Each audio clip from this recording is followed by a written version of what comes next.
Duka belum pulih, namun ia tetap berkata, "Tuhan itu baik, kita bertahan bersama." Dalam sekejap, keempat putrinya hilang. Ia menangis, tetapi bukan dengan amarah.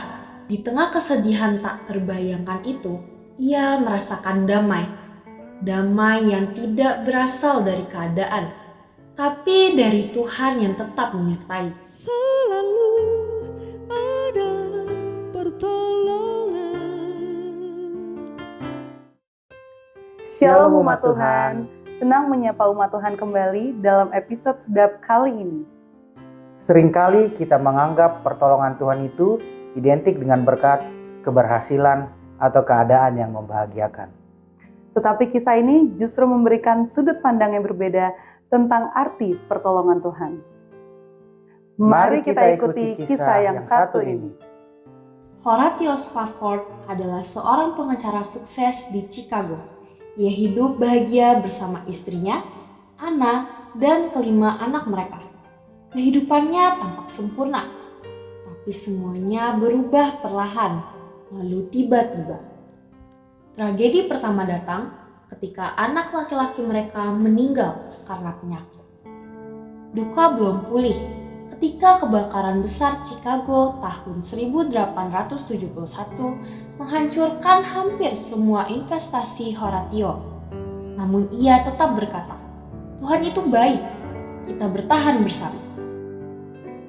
Pertolongan Tuhan bukan hanya tentang mukjizat kesembuhan, tetapi kekuatan untuk bertahan di tengah badai.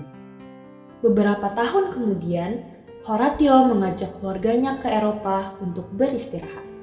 Tapi pekerjaan mendesak membuat ia harus menyusul belakangan.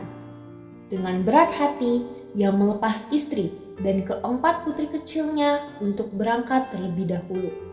Ia tidak tahu bahwa itulah terakhir kalinya ia melihat mereka. Beberapa hari kemudian, sebuah kecelakaan tragis terjadi. Kapal mereka bertabrakan dengan kapal lain dan tenggelam di Atlantik.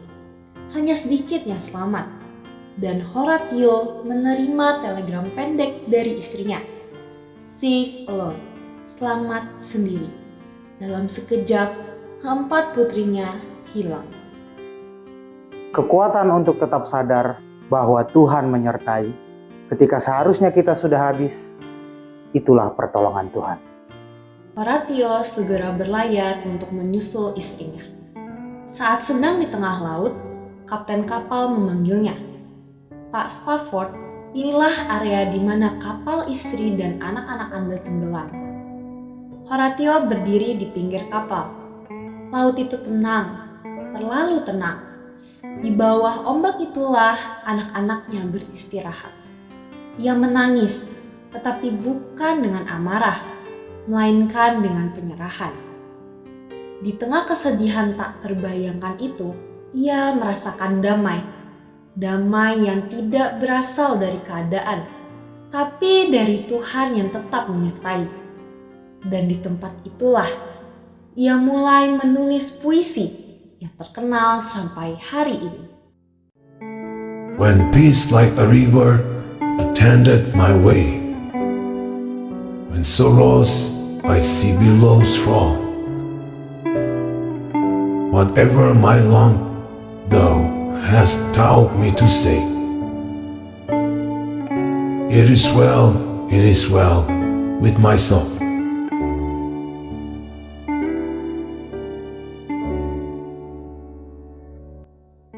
Punyaan kita yang paling berharga bukanlah apa yang dapat hilang, tetapi Tuhan itu sendiri yang kekal dan tidak pernah meninggalkan.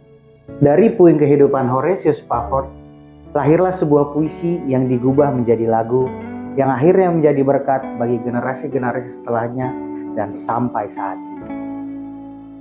Umat Tuhan, kiranya kisah ini dapat menguatkan kita bahwa selalu ada pertolongan. Sampai jumpa di episode selanjutnya. Sedap.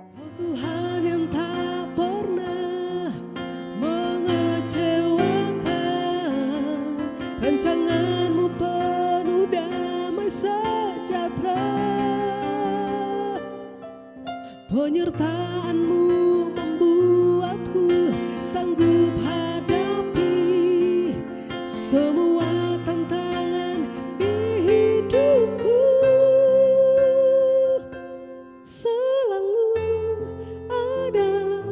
bertolak